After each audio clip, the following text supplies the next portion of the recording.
تو اللہ کے رسول فرمائیں گے پتہ ہے کیا روز محشر مکاری ہم سے مکاری، میں تو تیرے دلوں کے حال کو جانتا ہوں، میں تو تیرے شہ رگ سے قریب ہوں، تیرے دماغ میں جو چل رہا ہے، تیرے دلوں میں جو بات آ رہی ہے، تیرے قلب میں جو بات ہے، جو تو سوچ رہا ہے، جو تو چال چل رہا ہے، جو تو مکر بن رہا ہے، میں جانتا ہوں مجھ سے کیا دغا بازی کرتا ہے۔ محترم سامعین کرام، اللہ تبارک و تعالیٰ کا لاکھ احسان اور فضل کہ اللہ تبارک و تعالیٰ نے اپنے محبوب جناب خاتم النبیین محمد رسول اللہ صلی اللہ تعالیٰ علیہ وسلم کی ولادت باسعادت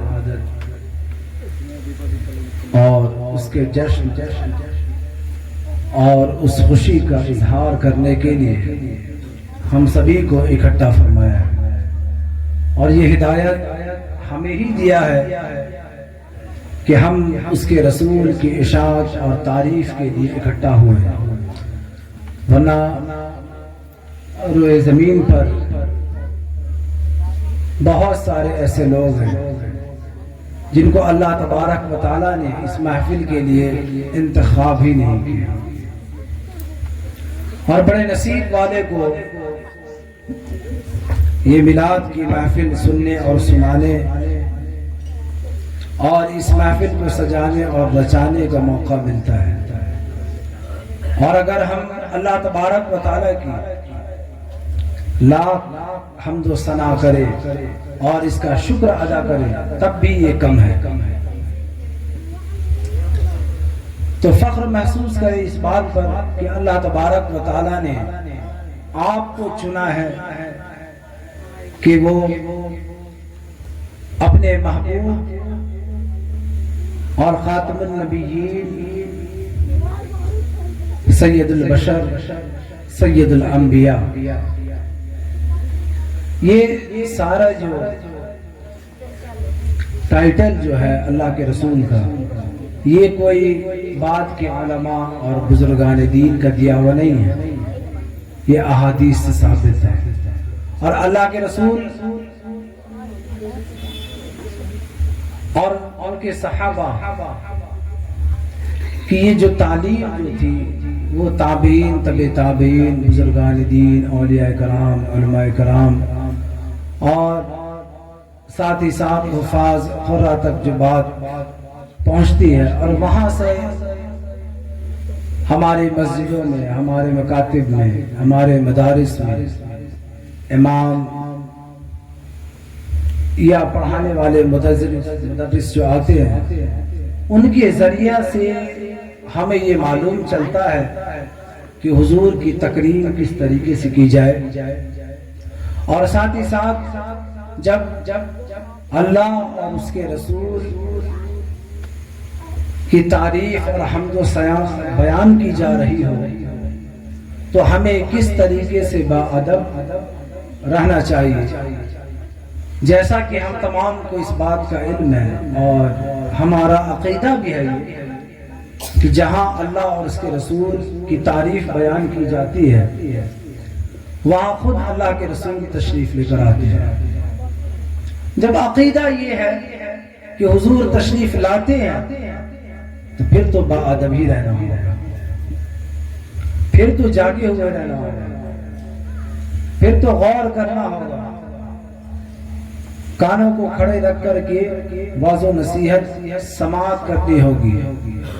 جن کا عقیدہ نہیں ہوتا پھر وہ جیسے بھی بیٹھے سنے واعظ و نصیحت یا نہ سنے، نعت پاک سنے یا نہ سنے، لیکن جس کا عقیدہ یہ ہے کہ حضور تشریف لاتے ہیں تو ان کو چاہیے کہ محفل میں باادب بیٹھے، اور جب واعظ و نصیحت ہو تو اس کو بغور سماعت فرمائیں۔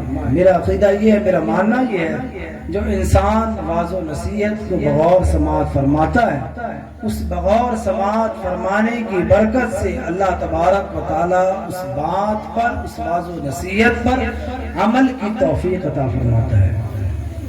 جب آپ غور اور فکر کریں گے نہیں، کانوں کو کھڑے کر کے سنیں گے نہیں، جب بات سمجھ میں آئے گی نہیں تو آپ کیسے اللہ سے ہدایت طلب کریں گے، کیسے اس بات پر عمل کی توفیق اللہ سے چاہیں گے۔ اچھا، قرآن جب آپ اٹھاتے ہیں تو آپ دیکھتے ہیں کہ سب سے پہلی آیت جو ہے وہ اقرا ہے نا، تو اس کی کیا لاجک ہے کہ اللہ تبارک و تعالیٰ اپنی تعریف سے شروع کرتا ہے، لیکن قرآن کی شروعات کی اللہ پاک نے اقرا پڑھو، کیونکہ میرا رب جو ہے وہ جانتا ہے بغیر تعلیم کے میری معرفت کو میرا بندہ پہچان نہیں سکتا ہے، تو کہاں پڑھو، پڑھے گا خود بخود اللہ کے قریب ہو جائے گا۔ تعلیم ایک ایسی چیز ہے جو حمد و ثنا بھی سکھاتی ہے اور ادب بھی سکھاتی ہے۔ تو میرے بھائی، ہم میں سے یہاں لوگ جو تشریف فرما ہے، اللہ تبارک و تعالیٰ نے اتنا تو علم اور ادب تو ہمیں نصیب کیا ہے کہ ہم واعظ و نصیحت کو سمجھے اور با ادب ہو کر کے محفل میں بیٹھے۔ امید کرتے ہیں اللہ پاک سے کہ اللہ تبارک و تعالیٰ میری زبان سے حق جاری فرمائے اور قرآن و حدیث کی روشنی میں ہمیں آپ تک بات پہنچانے کی توفیق عطا فرمائے، اور اللہ پاک اس بغور سماعت فرمانے اور واعظ و نصیحت قرآن و حدیث کی روشنی میں کرنے کی برکت سے اللہ پاک ہمیں اس واعظ و نصیحت پر عمل کی بھی توفیق عطا فرمائے۔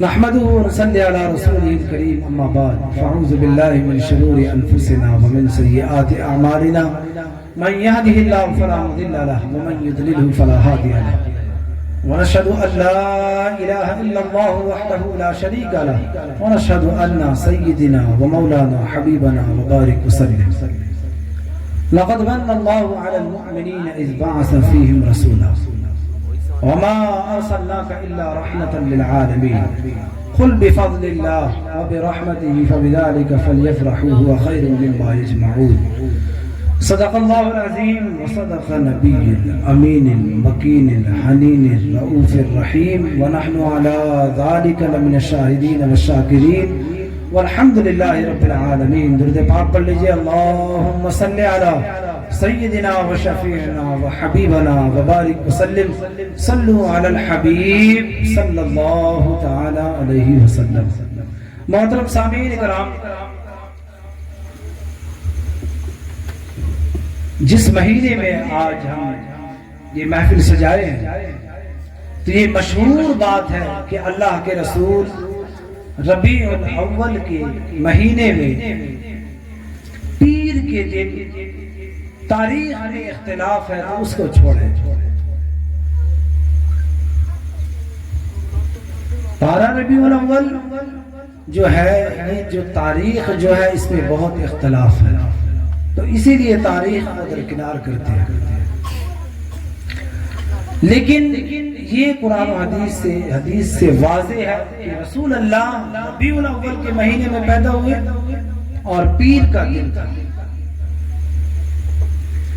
اعلیٰ حضرت فرماتے ہیں کہ جمہور علماء کا رائے یہ ہے کہ حضور 12 ربیع الاول کو پیدا ہوئے، ٹھیک ہے، اور 12 ربیع الاول کے دن ہم اور پوری دنیا جو واقعی رسول اللہ سے سچی اور پکی محبت کرتے ہیں وہ لوگ کیا کرتے ہیں؟ میلاد کی محفل سجاتے ہیں اور جلوس نکالتے ہیں۔ ہم اس دن کو جانتے ہیں عید میلاد النبی سے، عید کہتے ہیں خوشی کو، میلاد کہتے ہیں پیدائش کو۔ معلوم یہ چلا کہ نبی کی پیدائش کی خوشی، نبی کی پیدائش کی خوشی۔ سوالیہ نشان یہ لگتا ہے کہ اس دن عید کہاں سے آئی، اور اعتراض یہ ہوتا ہے ہم پر کہ شریعت میں صرف 2 ہی عید ہے، عید الاضحیٰ، عید الفطر، یہ تیسری عید کہاں سے آئی ہے نا؟ غیروں کا اعتراض ہوتا ہے یہ تیسری عید کہاں سے آئی، کوئی تیسری عید شریعت میں نہیں ہے، تو یہ سمجھ کا پھیر ہے، ورنہ اگر بخاری اٹھائے تو اللہ کے رسول نے فرمایا میری امت کے لیے ہر جمعہ کا دن عید ہے۔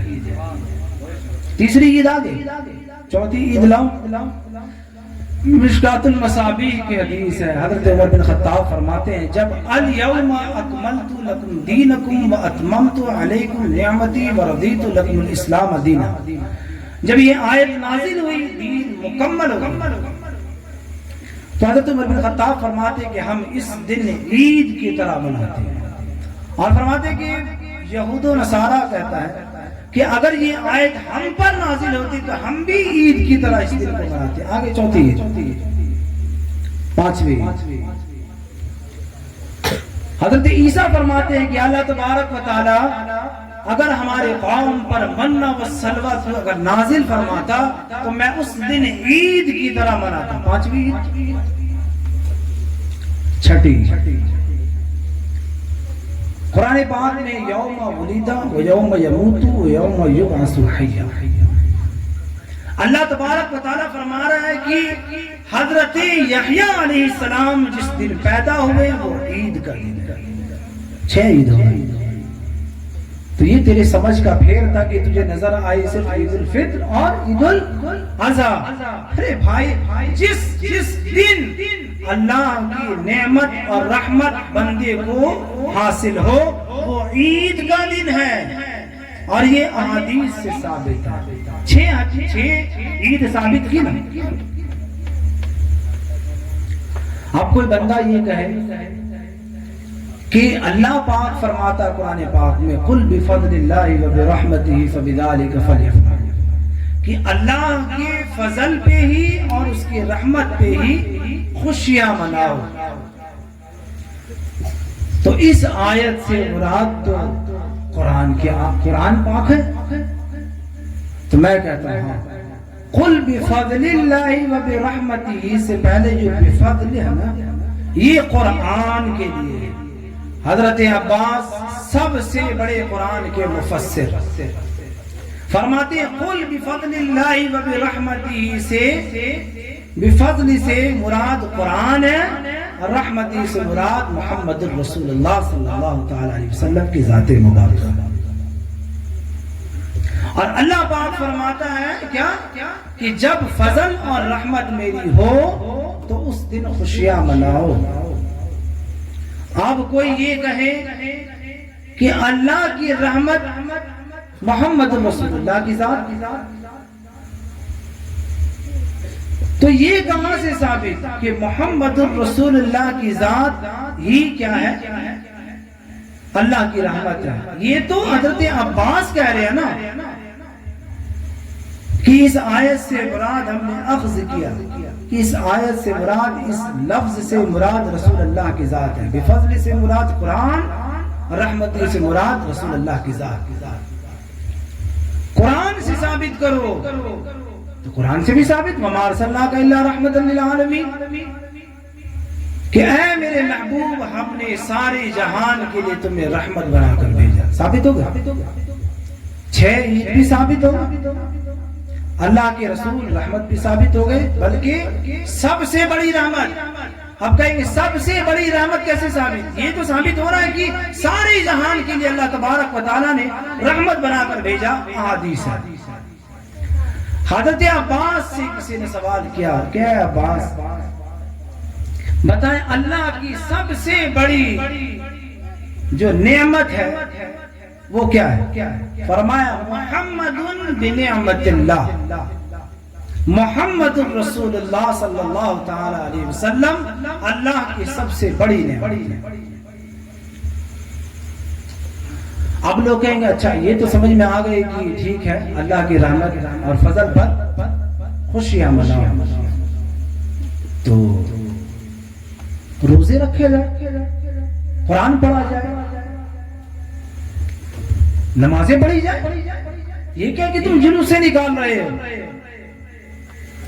تو بھائی اللہ پاک نے جب فَلْيَفْرَحُوا کا الفاظ استعمال کیا ہے، جب فَلْيَفْرَحُوا جو ورڈز جو ہے فَلْيَفْرَحُوا ہے وہاں پر، تو اللہ پاک فَلْيَعْبُدُوا استعمال کرتا وہاں پر، جب عبادت ہی کر رہا تھا تو فَلْيَعْبُدُوا استعمال کرتا اللہ پاک، تو اس دن روزے رکھتے، نمازیں پڑھتے، لیکن جب اللہ پاک خود کہنا کہ فَلْيَفْرَحُوا خوشیاں مناؤ، اور خوشیاں کس طریقے سے مناؤ؟ فَأَمَّا بِنِعْمَتِ رَبِّكَ فَحَدِّثْ، تم ہماری نعمتوں کا خوب خوب کیا کرو؟ چرچا کرو۔ گھر بیٹھے چرچا ہوگا، گھر بیٹھے چرچا ہوگا، لیکن بیوی اور بچوں میں یہاں چرچے سے مراد غیروں تک بات پہنچے کہ آج خاتم النبیین کی پیدائش ہے، اور بتانے کی مقصد یہ ہے کہ محمد الرسول اللہ اللہ کی سب سے بڑی نعمت اور رحمت ہے۔ اور اس دن ہم خوشیاں مناتے ہیں، لنگر پکاتے ہیں، جلوسے نکالتے ہیں، گھروں پہ جھنڈیاں لگاتے ہیں۔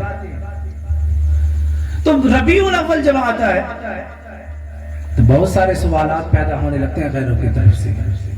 لفظ ربیع الاول، ربیع کہتے ہیں بہار کو، موسم بہار کو ربیع کہتے ہیں۔ اول پہلی جوڑیں گے تو بنے گا موسم بہار، پہلی موسم بہار۔ اچھا یہ کیا لاجک ہے کہ اللہ تبارک و تعالیٰ نے حضور کو ربیع الاول کے مہینے میں ہی پیدا فرمایا؟ محرم میں بھی پیدا کر سکتا تھا، رمضان کے مہینے میں بھی، شعبان میں بھی، رجب میں، سفر المظفر میں، ربیع الاخر میں۔ اللہ تبارک و تعالی محبوب خدا کو جب دنیا میں مبعوث فرمایا تو ایک میسج دیا بندے کو، کیا؟ نہ اپنے محبوب کو پیدا جو کیا وہ مہینہ نہ بہت گرمی کا مہینہ، نہ وہ مہینہ بہت سردی کا مہینہ، اعتدال، نہ بہت گرمی نہ بہت سردی۔ یہ جو مہینہ بھی چل رہا بہت گرمی ہے، بہت ٹھنڈی۔ صحابی فرماتے ہیں کہ پادری لوگ کہتے تھے کہ جو آخر میں جو نبی آنے والے ہیں وہ نبی کے چہرے پہ کبھی شکن نہیں ہوگا۔ کس طریقے کا؟ نہ وہ غصے والے بہت ہوں گے۔ اللہ تبارک و تعالی نے ایسے مہینے میں پیدا فرمایا کہ امت کو یہ میسج ملا، یہاں تک کہ پوری دنیا کو یہ میسج گیا کہ اللہ کے رسول محمد رسول اللہ صلی اللہ تعالی علیہ وسلم اعتدال مزاج کے انسان ہیں، نہ بہت سخت نہ بہت،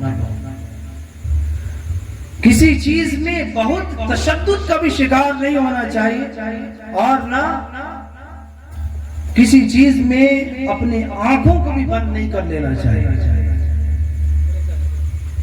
جہاں پر حق ہو وہاں پر سر چڑھ کے بولے، اور جہاں پر مصلحت ہو وہاں پر اپنے لہجہ کو سافٹ کرے، کیونکہ قرآن پاک کی آیت ہے کہ وَجَادِلْهُمْ بِالَّتِي هِيَ أَحْسَنُ۔ قرآن پاک میں اللہ پاک نے فرمایا کہ دیکھو جب کوئی تم سے بحث و مباحثہ کے لیے آ جائے تو اپنا انداز خوبصورت رکھو۔ اب کوئی غیر آ جائے بولے کہ جھنڈی لگا رہے چھت پر، کیوں؟ تو ہم کیا کہیں گے؟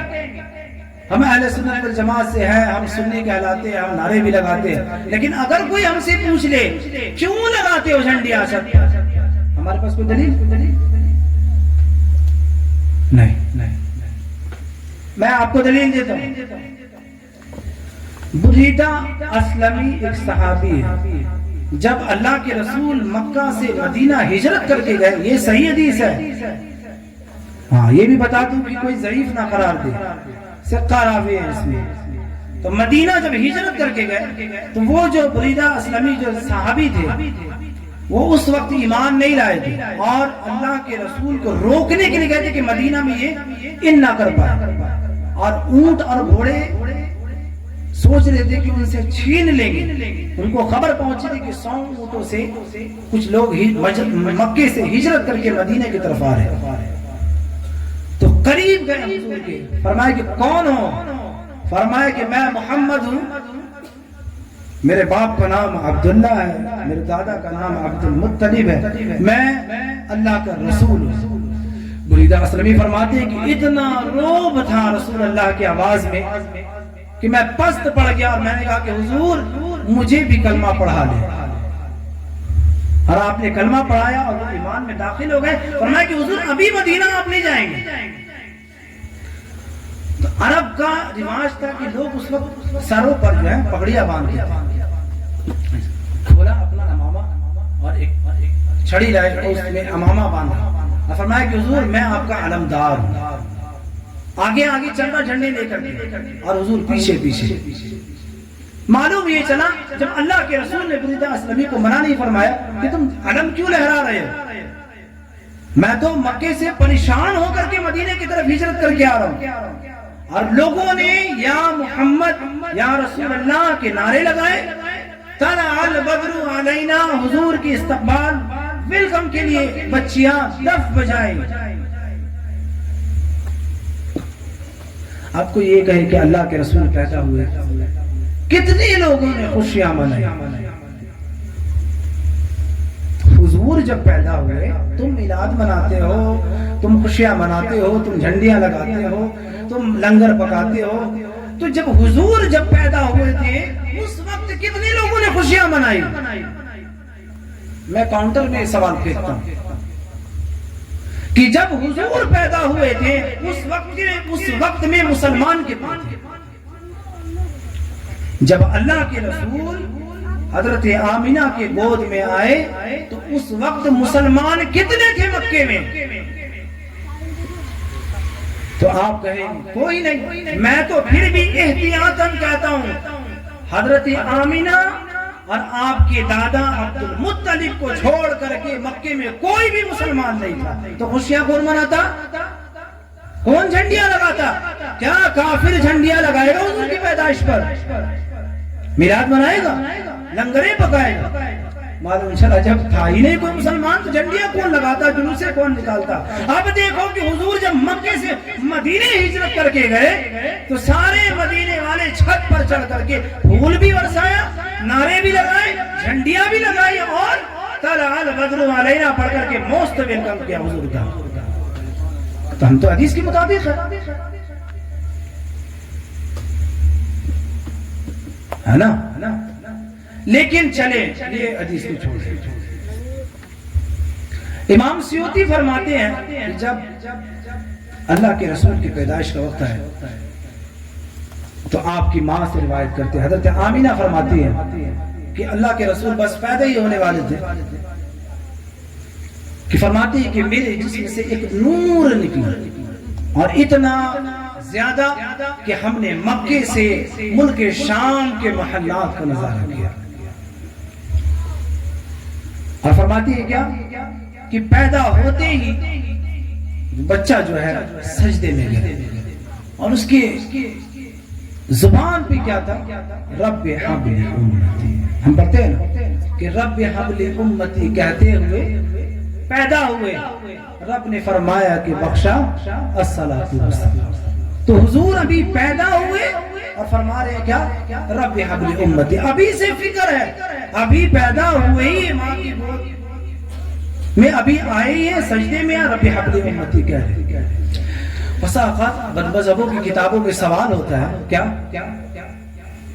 کہ حضور کو نبوت کب ملی؟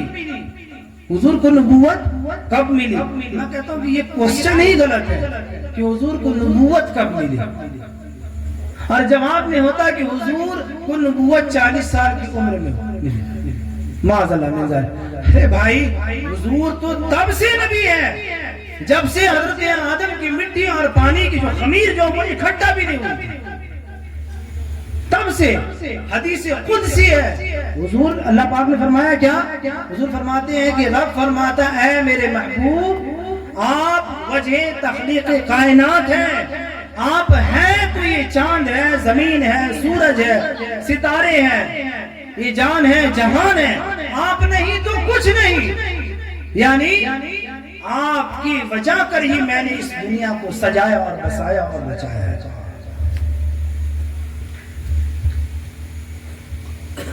تو اب جان ان سے ہے، جہان ان سے ہے، چاند ان سے ہے، ستارے ان سے، سورج ان سے، زمین ان سے ہے، تو اب ان کی پیدائش پہ چراغاں نہ کرے تو کن کی پیدائش پہ چراغاں کرے؟ ان کی پیدائش پہ خوشیاں نہ منائے تو کن کی پیدائش پہ خوشیاں منائے؟ اصل بات کیا ہے نا کہ راوی فرماتے ہیں بزرگان دین امام ابن حجر اسقلانی فرماتے کہ شیطان نہ 3 مرتبہ بڑے سختی سے رویا اور پیٹ پیٹ کر رویا اور اپنے سروں پر مٹی ڈالا. تو کسی نے پوچھا کہ وہ 3 وقت کون سا تھا؟ تو فرمایا کہ جب ایک سورہ فاتحہ نازل ہوئی تب بڑی چیخ چیخ کر رویا، پیٹ پیٹ کر رویا. فرمایا دوسرا جب اس کو جنت سے باہر نکالا گیا تب وہ پیٹ پیٹ کر رویا. اور فرمایا کہ جب محمد رسول اللہ صلی اللہ تعالی علیہ وسلم کی ولادت ہوئی تو شیطان بڑی چیخ چیخ کر کے رویا کہ میں تو اللہ کو چیلنج کیا تھا کہ اللہ میں تیرے سارے بندے کو اغوا کروں گا.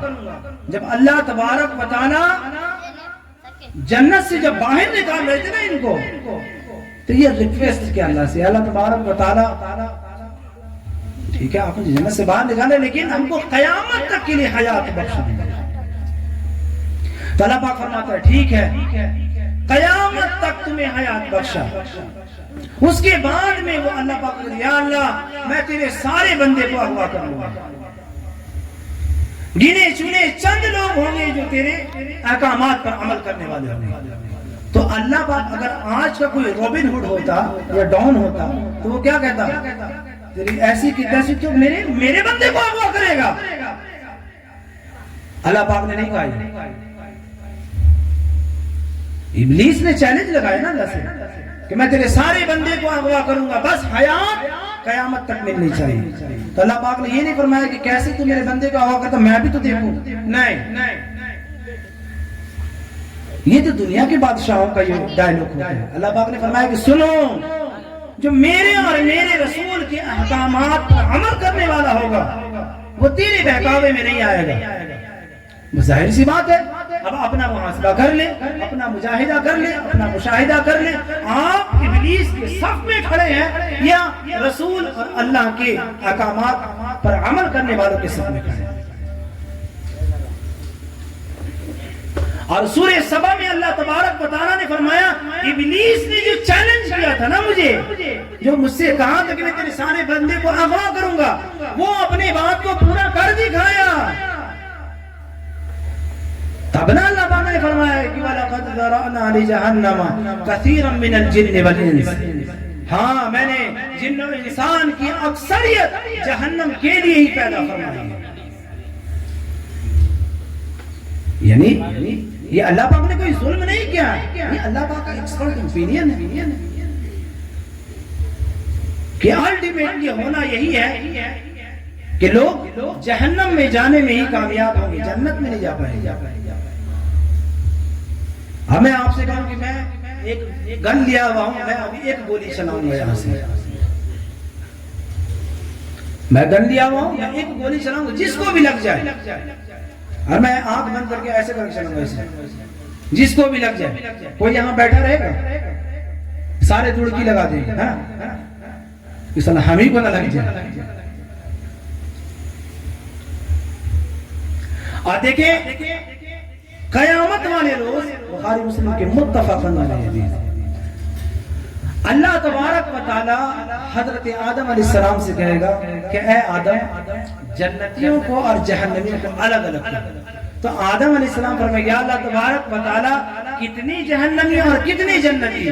فرمایا کہ دیکھو 1000 میں 999 جہنمی، ایک جنتی. کیا فرمایا اللہ پاک نے کہ 1000 میں 999 جہنمی، ایک جنتی.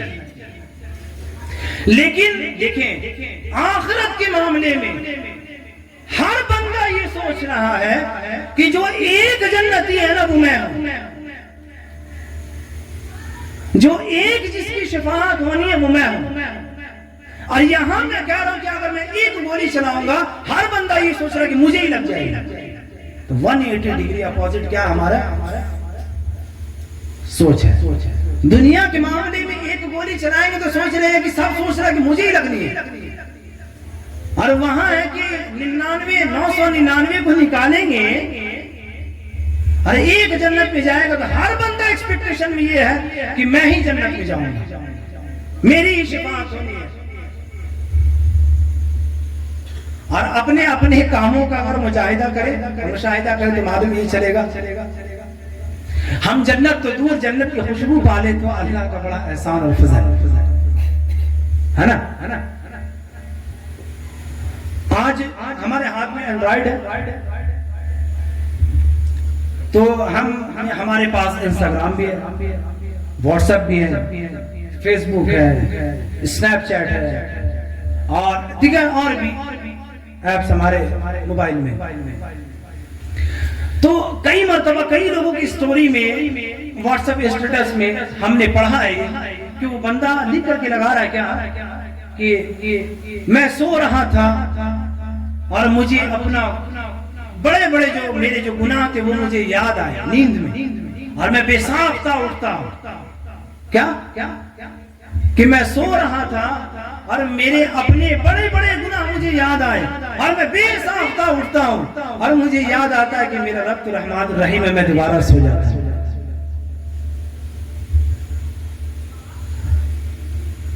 تو تم کو یہ کیوں یاد آیا کہ اللہ رحمان الرحیم ہی ہے؟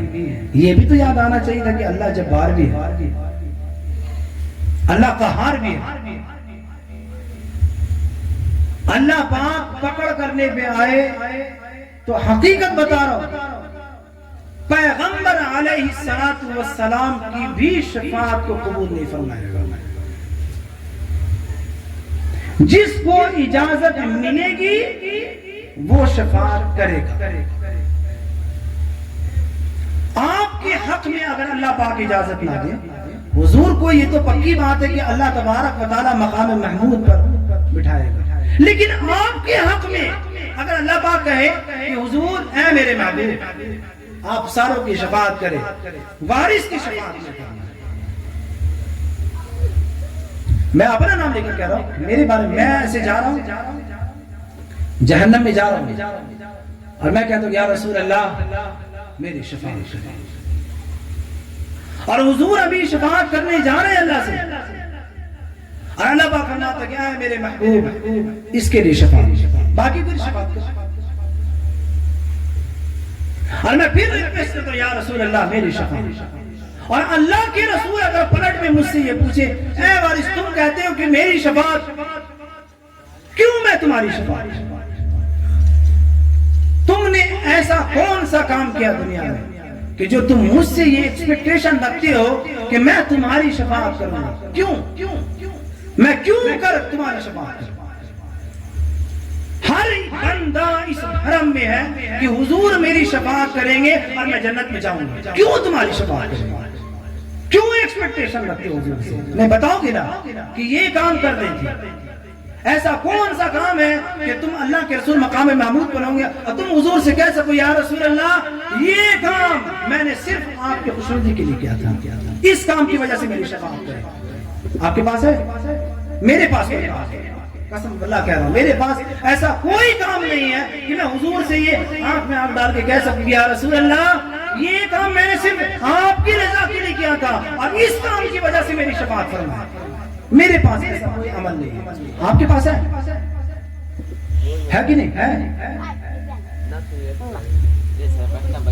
ریفلیکس کرے اپنے پوری زندگی کو گھمائے کہ ایسا کون سا کام ہے, تو معلوم چلے گا کہ میرے کھاتے میں ایسا کوئی کام نہیں ہے جس کو میں رسول اللہ کے سامنے کہہ سکوں یا رسول اللہ میں اپنے خدا اور آپ کی رضا کے لیے میں نے یہ کام کیا تھا اور اس کام کی وجہ سے میری شفاعت ہوئی.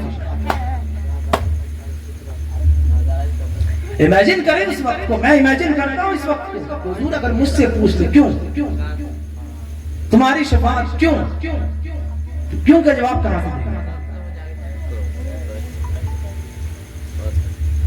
آج ہر بندہ یہ کہتا ہے کہ غلامی رسول میں جان بھی قربان, اور کیوں کہتا اس کی وجہ بھی بتاؤں گا. ہر بندہ یہ کہتا ہے کہ غلامی رسول میں جان بھی قربان ہے, فجر کی نماز جماعت سے قبول نہیں, غلامی رسول میں جان بھی قربان ہے, داڑھی رکھنا قبول نہیں, غلامی رسول میں جان بھی قربان ہے, ٹکنا ننگا کرنا قبول نہیں, غلامی رسول میں جان بھی قربان ہے, بہن کی پراپرٹی جو ہے حصہ کھا کر کے بیٹھے ہوئے, غلامی رسول میں جان بھی قربان ہے, پڑوسیوں کو ستا رہے ہیں, غلامی رسول میں جان بھی قربان ہے، اور ماں باپ بوڑھے جو گھر میں ان کو ہم پریشان بھی کر رہے ہیں۔ غلامی رسول میں جان بھی قربان ہے اور ساتھ ہی ساتھ ہماری مسجدیں خالی ہے۔ غلامی رسول میں جان بھی قربان ہے، ہمیں قرأت سے قرآن پاک پڑھنا نہیں آتا۔ غلامی رسول میں جان بھی قربان ہے، اور پھر ایک بھی سنت ہماری زندگی میں شامل نہیں۔ تو میں کہتا ہوں دیکھو، ہر انسان یہ جانتا ہے کہ اللہ کے رسول کو میری جان کی ضرورت نہیں ہے۔ جب ضرورت ہے نہیں تو اسی چیز کو کیا کرو، اسی چیز کا نعرہ لگاؤ کہ یا رسول اللہ غلامی رسول میں جان بھی قربان ہے۔ نہیں چاہیے جاننا، حضور کو نہیں چاہیے تمہارا جان۔ ارے جہاد کا وقت ہے کیا کہ تمہاری جان کی ضرورت ہے حضور کو؟ اللہ کو نہیں چاہیے تمہاری جان، تو نماز پڑھنا فجر کی آگے یہ چاہیے، تم داڑھی رکھو نا اپنے چہرے پہ یہ چاہیے رسول اللہ کو، تم فجر کی نماز کے بعد اپنے اماموں کے ساتھ صلاۃ و سلام پڑھو نا یہ چاہیے حضور کو، تم اپنے گھروں پر حضور کی ولادت پر گھروں کو سجاؤ نا یہ چاہیے حضور کو۔ یہ کیا بات ہوئی کہ خالی خالی ہوا میں تیر چلا رہے کہ حضور غلامی رسول میں جان میں قربان ہے، تو اللہ پکڑا نہیں جا رہا ہے، مجھے چیخ کر کہتا کہ یا رسول اللہ جان بھی قربان ہے، نہیں چاہیے تمہاری جان، آؤ مسجد، یہ چاہتا ہوں۔ تو میلاد یہ ولادت کا موقع ہے حضور کے، آج ابھی محفل مکمل ہو جائے گی، اور کل سے ہماری زندگی میں اگر تبدیلیاں نہ آئے تو پھر میں سمجھتا ہوں کہ یہ مجلس کامیاب نہیں ہو، صرف ثواب ہو جائے، اس کے علاوہ کچھ نہیں ہوگا۔ اللہ تبارک و تعالی نیکیاں دے دے اور بات ہے، لیکن کامیاب محفل نہیں کہلائی۔ کامیاب محفل تو یہ ہے کہ اس مجلس میں 100 لوگ ہیں تو کم سے کم 3 لوگ تو آ جائے اللہ کے راہ، 3 لوگ تو نمازی بن جائے، ارے ایک تو نمازی بن جائے، ایک تو داڑھی رکھ لے اپنے چہرے پر، ایک اگر اپنی بہن کا پراپرٹی کھا کے بیٹھا ہے وہ تو واپس کر دے اپنی بہن کو، پڑوسیوں کو ستانا تو پڑوسیوں کو ستانا چھوڑ دے، گھر میں ماں باپ ہے اس سے گالی سے بات کر رہا ہے، اس سے بے ادبی سے بات کر رہا ہے، اس کے سامنے آوازیں بلند کر رہا ہے، جس ماں باپ نے کھلا کھلا کر کے تندرست سٹھا جوان کر دیا، اس ماں باپ جب بوڑھا ہو گیا تو اس کے سامنے چیخ کر کے بات کر رہا ہے، تیری آواز چھن جائے گی۔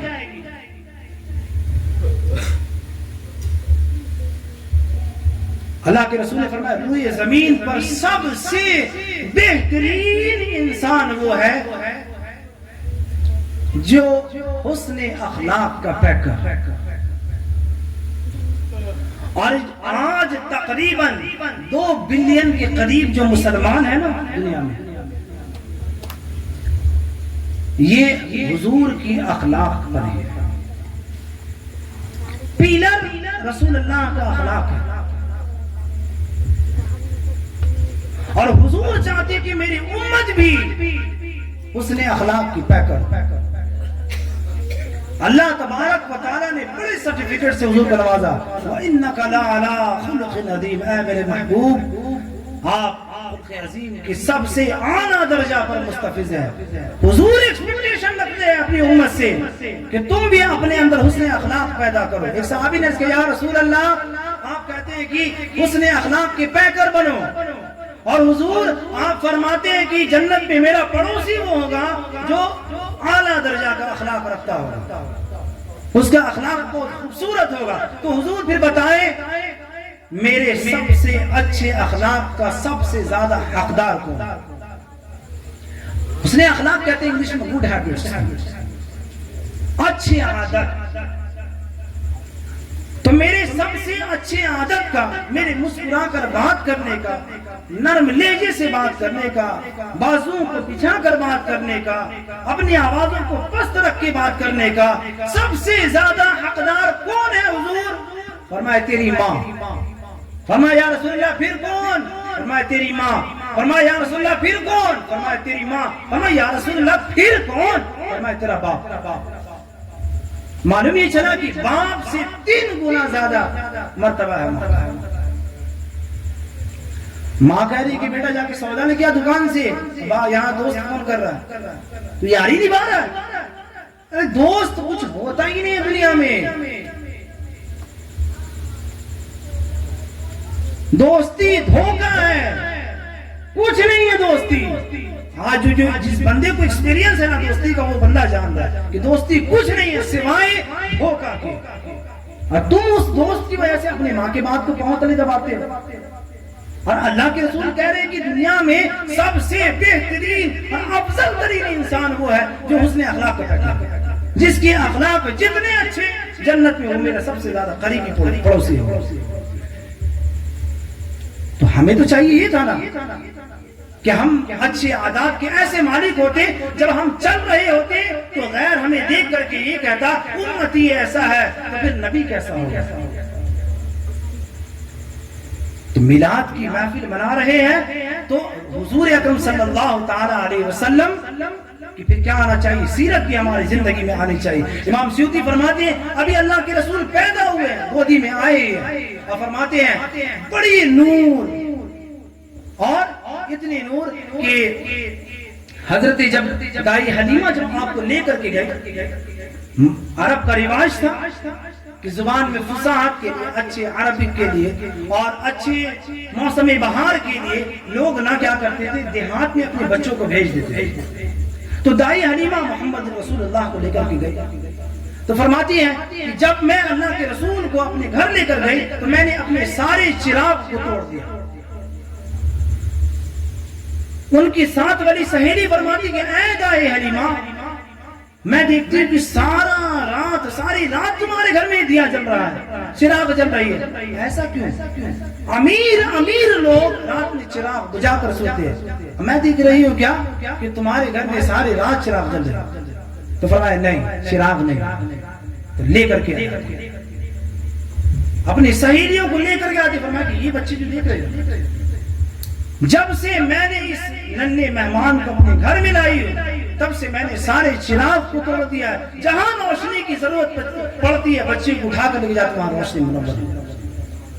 حضرت اما عائشہ فرماتی کہ ایک مرتبہ میں کچھ سی رہی تھی اور سوئی گر گئی اور میں تلاش رہی ہوں، سوئی مل رہی. حضور تشریف لاتے حجرے میں ان کرتے، فرمایا کہ عائشہ کیا ڈھونڈ رہی ہو؟ فرمایا کہ کچھ سی رہی تھی اور سوئی گر گئی. حضور مسکرائے. اما عائشہ فرماتی ہے آپ کے دندان مبارک سے وہ روشنی پیدا ہوئی کہ ہمیں سوئی جو ہے دکھ گئی اور ہم نے سوئی کو اٹھا لی، سوئی مل گئی. یہ اللہ کے رسول کے معجزات ہیں. اور بدمذہب کیا کہتے ہیں، حضور ہمارے جیسے، معاذ اللہ من ذالک. ارے حضور تو وہ ہیں جن کے بارے میں عقیدہ یہ ہونا چاہیے کہ اللہ کے بعد سب سے زیادہ مرتبہ محمد رسول اللہ صلی اللہ تعالی علیہ وسلم کے ذات مبارکہ کا.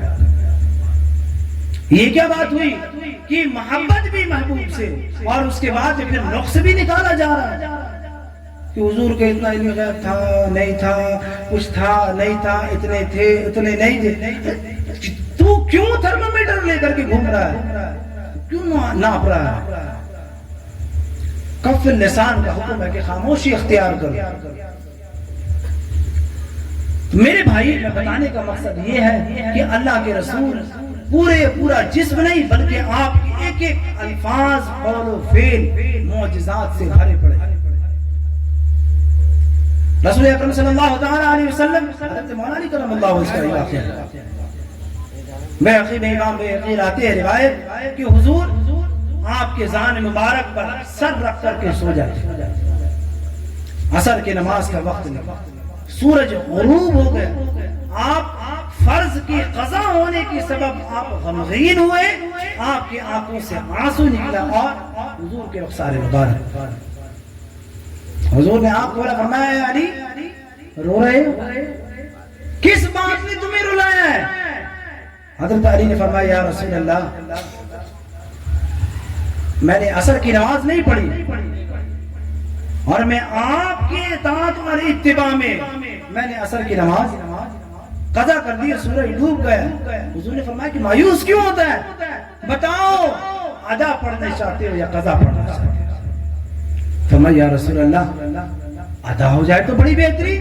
تو فرمایا کہ ٹھیک ہے. ہاتھ اٹھایا حضور نے، فرمایا یا اللہ تبارک و تعالی علی میری اور تیری اطاعت میں نماز اثر کو قضا کیا ہے، اب میں یہ چاہتا ہوں علی کے لیے سورج باہر آئے، اور آپ نے اشارہ یوں ہی کیا، سورج واپس آپ نے عصر کی نماز ادا کی، کہنے والوں نے کہا سورج اب تو کب ڈوبے گا؟ تو فرمایا کہ سنو، اب علی سے پوچھو کہ ان کی نمازیں کب پوری ہوں گی، ان کی نمازیں کب پوری ہوں گی؟ پہلے میں سبھی کے لیے آیا کرتا تھا، اس بار جو آیا ہوں علی کے لیے آیا، تو جب تک علی نماز پڑھتے رہیں گے تب تک میں باہر رہوں گا، جیسے ہی علی کی نماز مکمل ہوگی میں ڈوب جاؤں گا۔ سورج واپس لوٹ آیا، ابو جہل کہا کہ حضور آپ کہتے کہ آپ محمد رسول اللہ، چاند ٹکڑے کر دے، اشارہ کیا، چاند تو ٹکڑے کیا۔ ابو جہل آیا، کہا کہ حضور بتائے ہاتھوں میں کیا ہے؟ تو فرمایا کہ سنو میں بتاؤں کہ ہاتھوں میں کیا ہے؟ ہاتھ میں جو ہے اس سے بلواؤں۔ تو فرمایا کہ جو چاہے وہ کرے، ہاتھ میں تھی کنکر، کنکر نے کہا کہ محمد رسول اللہ صلی اللہ تعالی علیہ وسلم۔ ایک صحابی آئے، فرمایا یا رسول اللہ میری پنڈلی ٹوٹ گئی ہے، تو فرمایا ٹھیک ہے، آپ نے ہاتھ پھیرا، صحابی فرماتے اتنا مضبوط ہو گئی پنڈلی کہ ایسا محسوس ہوا کہ کبھی ٹوٹا ہی نہیں۔ خیبر فتح کرنے کے لیے بہت سارے صحابی کو اللہ کے رسول نے بھیجا، خیبر فتح نہیں ہوا۔ حضور نے فرمایا شام کے وقت میں کل میں اس شخص کے ہاتھ میں جھنڈا دوں گا جس سے اللہ بھی راضی اور رسول اللہ بھی راضی، جو اللہ سے بھی محبت کرتا ہوگا، رسول اللہ سے بھی محبت کرتا ہوگا، اور اللہ اور رسول بھی اس سے محبت کرتا ہوگا۔ صبح جب فجر کی نماز میں فرمایا کہ بلاؤ علی کو، حضرت علی نے فرمایا کہ کہہ دو حضور کو جا کر کے میرے آنکھوں میں آشوب چشم ہے، تو فرمایا کہ بلاؤ نا علی کو، بلایا، حضور نے لعاب دہن نکالا، آنکھوں میں لگایا۔ مولا علی فرماتے ہیں جب تک حیات میں رہا آنکھوں میں تکلیف نہیں ہوئی۔ ایک کنویں سے گزر رہے تھے، پیاس کی شدت ہوئی حضور کو، پانی بہت نیچے، جامع ترمذی کی حدیث ہے، حضور نے لعاب دہن نکالا، ڈالا کنویں میں، پانی اوپر آ گیا، حضور نے پانی پیا، صلح حدیبیہ کے موقع پر جامع ترمذی کی حدیث ہے، حضرت جابر بن عبداللہ فرماتے ہیں کہ پانی جو ہے صلح حدیبیہ میں 1500 صحابی موجود ہیں، سب کی جانور موجود ہیں، اور پانی کوئی بھی نہیں، سب کے مشکیزے میں اتنا پانی ہے۔ حضور نے فرمایا سارے پانی کو اکٹھا کرو، سب کے مشکیزوں کو الٹا کیا، اتنا پانی نکل رہا ہے، ایک کٹورا پانی جمع۔ جابر بن عبداللہ فرماتے ہیں اللہ کے رسول نے اس کٹورے میں ہاتھ ڈالا اور فرماتے کہ اللہ کی قسم اٹھا کے کہتا ہوں کہ حضور کی انگلی سے پانی کا چشمہ جاری ہوا، اور اتنا پانی جاری ہوا کہ 1500 صحابی نے بھی پانی پیا اور ان کے جانوروں نے بھی پانی پیا، اور ہم نے اپنے برتنوں میں بھی پانی کو جمع کیا، اور فرماتے ہیں اگر لاکھوں کی تعداد میں بھی ہم ہوتے تو پانی کم نہیں پڑتا، کفایت کر جائے۔ حضرت ام سلمہ فرماتی ہے کہ اللہ کے رسول کے پاس میں ایک جبہ تھا، کالا جبہ، تو حضور کی ظاہری پردہ فرما جانے کے بعد میں فرماتی کہ جب کوئی بیمار ہوتا تو ہم کیا کرتے، اس جبے کو پانی میں ڈبوتے اور اس پانی کو دیتے، جو بندہ اس پانی کو پیتا شفا پا جاتا۔ حضرت ام سلمہ فرماتی ہے کہ ایک بال تھا حضور کا، تو فرماتی کہ کوئی بیمار پڑتا اور اس بال کو پانی میں ہم گھول دیتے، اس پانی کو پلائے جاتے، لوگ شفا پا جاتے۔ اسی طریقے سے اللہ کے رسول کے بارے میں آتا ہے کہ حضور نے فرمایا، حضور ایک عورت آئی اور اس کی بیٹی کی شادی تھی، اور اللہ کے رسول گرمی کے موسم میں سو رہے تھے، اور آپ کے پشت سے پیٹھ سے پسینے کی بوندیں گر رہی تھی، تو وہ عورت جو ہے اس پسینے کو جمع کر دی، کر دی، تو اللہ کے رسول کی آنکھ کھلتی، فرمایا کہ یہ تم کیا کر رہی؟ فرمایا کہ حضور میری بچی کی شادی ہے، میں آپ کے پسینے کو جمع کر رہی ہوں اور خوشبو میں آپ کے پسینے کو ملا کر کے دلہن کو لگاؤں گا۔ حضور نے فرمایا تم نے اچھا کیا، خوشبو میں حضور کے پسینے کو ملایا ذرا اور معطر کرنے کے لیے۔ آپ کی ایک ایک چیز کیا ہے، معجزات ہے، آپ کے لعاب دہن سے لے کر کے ہر ایک چیز تبرکات ہے۔ تو اللہ کے رسول کریم صلی اللہ تعالی علیہ وسلم ہم ایسے نبی کی امت ہے جو خاتم النبیین ہے، جو اللہ کے بعد میں سب سے زیادہ مرتبہ رکھتے ہیں. تو میرے بھائی ہمیں سب سے پہلے یہ چاہیے کہ ہم جب میلاد مناتے ہیں تو مسجدوں کو بھی آباد کریں. ہم اگر میلاد مناتے ہیں تو پڑوسیوں کا بھی خیال رکھیں. اگر ہم میلاد مناتے ہیں تو یتیموں اور بیواؤں کا بھی خیال رکھیں. اب 12 ربیع الاول کا دن آئے گا, ہم سارے لوگ لنگر پکائیں گے, لیکن کیا ہی اچھا ہوتا اس لنگر کا تھوڑا سا پلیٹ میں لے کر کے غریبوں کو بھی دیتے, یتیموں کے گھر میں بھی پہنچاتے. اس دن آپ اچھے کپڑے پہنتے ہیں, آپ کو چاہیے تھا کہ یتیم اور بیواؤں کے گھر میں بھی کچھ کپڑے پہنچا دیتے. جس کے گھروں میں جھنڈے نہیں ہیں اپنے پیسے سے جھنڈے لگوا دیتے, تب نہ بات بنتی. یہ کیا بات ہوئی کہ خود اچھا کھا لیا, خود اچھا پہن لیا, خود لنگرے پکا لیا اور پیٹ بھر کھا لیا, یہ کوئی بات نہیں. لنگر تو وہاں تک پہنچائے جو جلوس کا قائل نہ ہو, جو میلاد النبی کا قائل نہ ہو, جو جھنڈیاں لگانے کا قائل نہ ہو, وہاں لنگرے پہنچائے. ایک مرتبہ منع کرے گا دوبارہ پہنچا, دوبارہ منع کرے گا دوبارہ پہنچا, بار بار پہنچاؤ. ایک دن کھائے گا میلاد میں بھی آئے گا, میلاد بھی قبول کرے گا, علم غیب بھی مانے گا, حاضر و ناظر بھی مانے گا, نبی مکرم بھی مانے گا, اللہ کے بعد سب سے زیادہ مرتبہ والا بھی مانے گا. لیکن کب؟ جب بار بار کوششیں کرو گے. تم کوشش ہی نہیں کرتے, تم تو ہر کو اپنے سے باہر نکالتے. آج ٹرینڈ چلا ہوا ہے, ہلکا سا اگر کسی بندے کو بولنے میں مسٹیک کر جائے, مائک میں کوئی حدیث بیان کر رہا ہے, کسی حدیث کو دوسری حدیث سے جوڑ دیا, کچھ ایسا مسئلہ ہو گیا تو مفتی صاحب کو فون کیا جا رہا ہے, ہاں وہ بد مذہب ہے, بد عقیدہ ہے. ابھی افتاء صحیح سے نہیں پڑھا کیا؟ اصول اور قواعد یہ ہے کہ 99% بات اگر یہ آ رہی ہے کہ بندہ ایمان سے خارج ہو رہا ہے اور 1% بات یہ کہ بندہ ایمان میں داخل ہو رہا ہے, تو فرمایا اعلیٰ حضرت نے 1% کے تحت اس کو ایمان کی طرف کھینچو, باہر نہیں کرو ایمان سے. یہ کیا بات ہے کہ 99% ایمان کی طرف ہے اور 1% اگر کہیں سے مسٹیک کر گیا اس کے تحت میں اس کو بد عقیدہ, وہاں بھی ہے, دیوبندی ہے, اس کو باہر نکالو, فلاں ہے. اس طریقے سے دین پھیلاؤ گے. حضور آئے تھے غیروں کو اپنا بنانے, تم نے تو اپنوں کو غیر بنا دیا.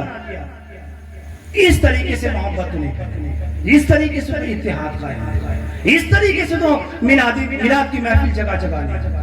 آپ جوڑے محبت سے. وجادلہم باللتی ہی احسن کا مطلب یہی ہے, کوئی بھی بحث کرے, کسی سے غلطی ہو جائے, چوک ہو جائے, نظر انداز کرو, بہترین اور مہذب انداز میں اس کو سمجھاؤ کہ ٹھیک ہے آپ کو بولنے میں کوتاہی ہو گئی, غلطی ہو گئی, زبان ہے پھسل جاتی ہے, لیکن کوئی بات نہیں آئندہ سے.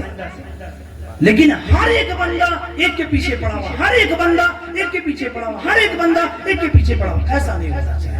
اس لیے وقف سے کوئی بھی لینا دینا نہیں. تو مرنے سے پہلے وہ قبر کی جو مٹی جو جگہ جو ہے اس کو پہلے خریدے گا, سمجھے, اس کے بعد ہی مرنا. پہلے قبر کی جگہ خریدو, اس کے بعد مرنا. کیا بات ہوئی یار؟ ہمارے باپ دادا نے جو اللہ کے لیے جو زمین وقف کر دی, لڑے گا کون اس کے لیے؟ اللہ پاک اگر پوچھے گا روزے محشر, تمہارے باپ دادا نے جو میرے نام میں میری محبت میں جو زمین قربان کر دیا تھا اس کو نہیں بچا پائے.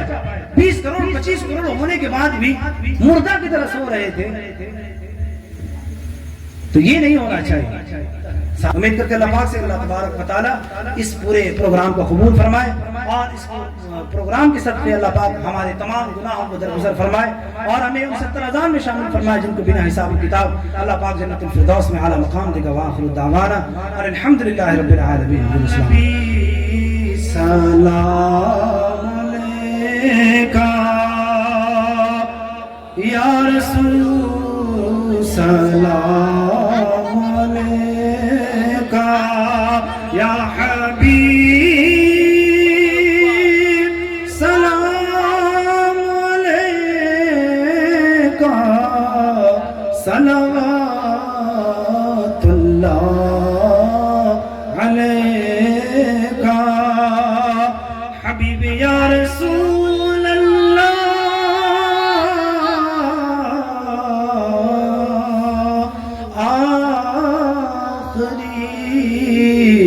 وقت میں آنا کلمہ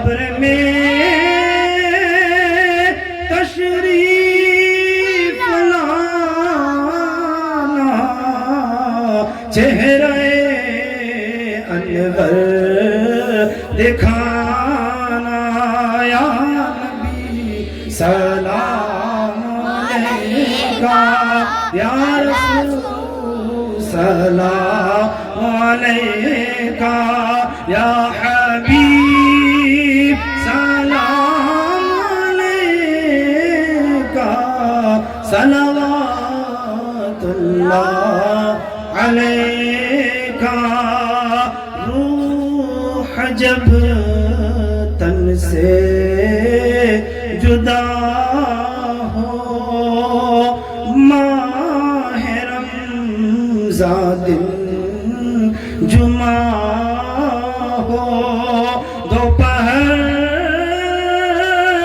سے دن ڈھلا ہو لب پہ جاری صدا ہو یا نبی سلام علیکہ یا رسول سلام علیکہ یا حبیب سلام علیکہ صلوات اللہ علیکہ الصلاة والسلام علیکہ یا رسول اللہ والصلاة والسلام علیکہ یا حبیب اللہ والصلاة والسلام علیکہ یا نبی اللہ والصلاة والسلام علیکہ یا محمد رسول اللہ صلی اللہ علیہ وسلم أحد الله الصمد لم يلد ولم يولد ولم يكن له كفوا أحد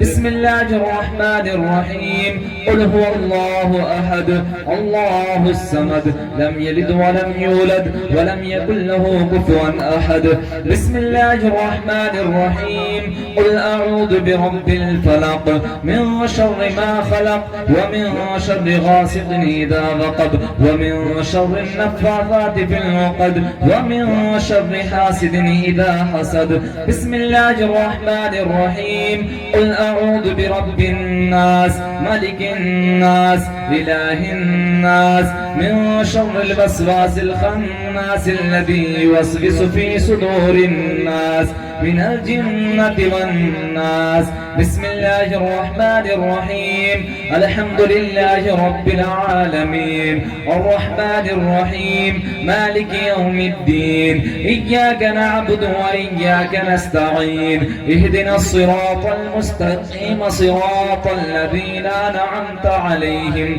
غير المغضوب عليهم ولا الضالين بسم الله الرحمن الرحيم ألف لام ميم ذلك الكتاب لا ريب فيه هدى للمتقين الذين يؤمنون بالغيب ويقيمون الصلاة ومما رزقناهم ينفقون والذين يؤمنون بما أنزل إليك وما أنزل من قبلك وبالآخرة هم يوقنون أولئك على هدى من ربهم وأولئك هم المفلحون وإلهكم إله واحد لا إله إلا هو الرحمن الرحيم إن رحمة الله قريب من المحسنين وما أرسلناك إلا رحمة للعالمين ما كان محمد أبا أحد من رجالكم ولكن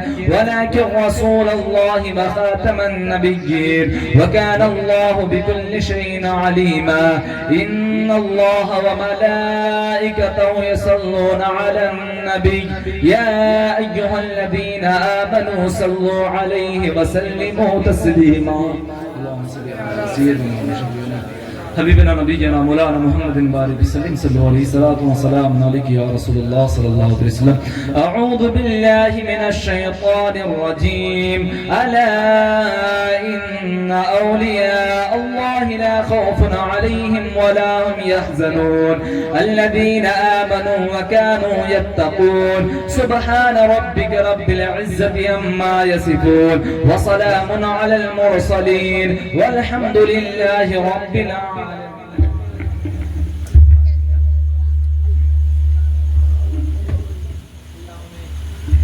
سارے لوگ درود پاک پڑھ لیجئے. بسم اللہ الرحمن الرحیم. اللہم صلی علی سیدنا و شفیعنا و حبیبنا و بارک وسلم. صلو علی الحبیب صلی اللہ تعالی علیہ وسلم.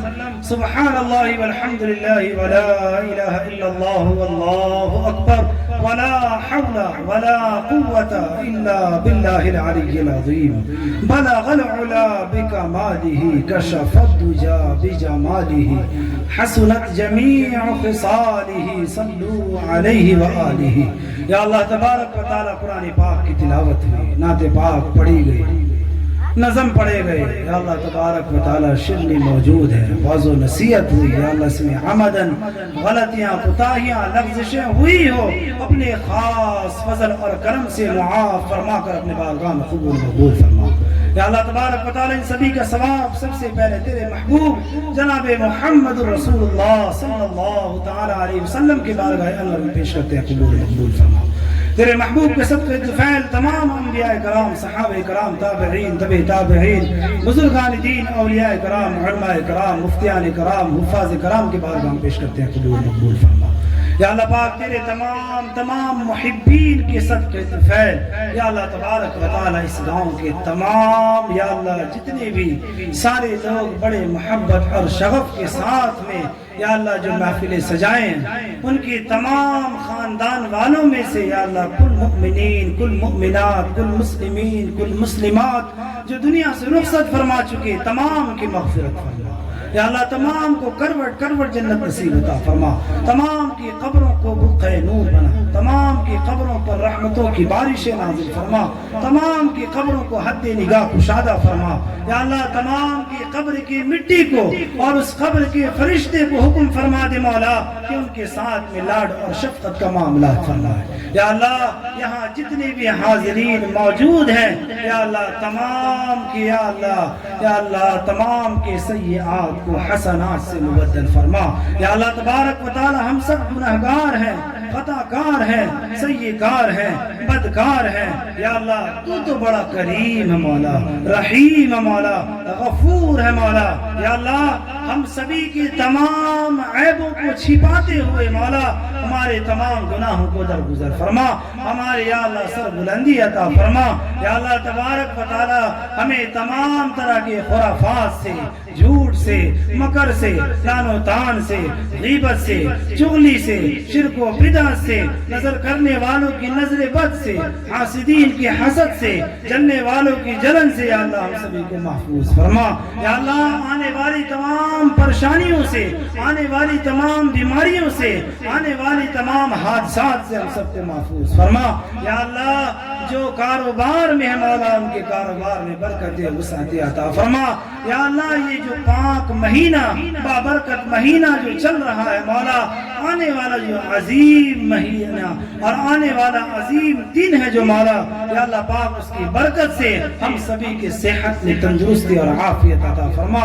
تمام طرح کی بیماریوں سے ہم سب کو محفوظ فرما. یا اللہ تبارک و تعالی جو بچے اور بچیاں مولا نکاح کے لیے مولا اچھے جوڑے کے تلاش میں مولا غیب سے ان کے لیے نیک جوڑا عطا فرما. یا اللہ پاک تو کریم ہے مولا، یا اللہ کرم فرما. تو رحیم ہے مولا، ہم سبھی پر رحم فرما. یا اللہ تبارک و تعالی ہمیں اہدنا الصراط المستقیم پر گامزن فرما. یا اللہ تبارک و تعالی تمام طرح کی شیاطین کے مکر سے محفوظ فرما. یا اللہ تبارک و تعالی تمام طرح کے خرافات سے محفوظ فرما. یا اللہ تبارک و تعالی یہاں جتنی بھی حاضرین ہم سبھی موجود ہیں مولا ہم سبھی کے تمام دلی جائز مقاصد کو پورا فرما. یا اللہ یہ ہمارا سننا سنانا بیٹھنا اور یہ محفل سجانا رچانا یا اللہ اپنے بارگاہ میں قبول فرما لے مولا، اور اس کے بدلے حضور کی شفاعت ہمیں بروز حشر یا اللہ نصیب فرما. یا اللہ تبارک و تعالی ان تمام ٹوٹی پھوٹی دعاؤں کو اپنے خاص فضل اور کرم سے تیرے محبوب جناب محمد رسول اللہ صلی اللہ تعالی علیہ وسلم کے صدقے طفیل، 72 شہدائے کربلا کے صدقے طفیل، بالخصوص حضرت امام حسن حسین کی شہادت کے صدقے طفیل، اور ان کے والد محترم حضرت مولا علی کرم اللہ وجہ اور حضرت فاطمہ کے پاک اوڑھنے کے صدقے طفیل ہماری دعاؤں کو قبول مقبول فرما. ان اللہ وملائکتہ یصلون علی النبی یا ایھا الذین آمنوا صلوا علیہ وسلموا تسلیما. اللہم صلی علی سیدنا وشفیعنا وحبیبنا وبارک وسلم. صلوا علی الحبیب صلی اللہ تعالی علیہ وسلم برحمتک یا ارحم الراحمین بحق لا الہ الا اللہ محمد رسول اللہ صلی اللہ تعالی علیہ وسلم.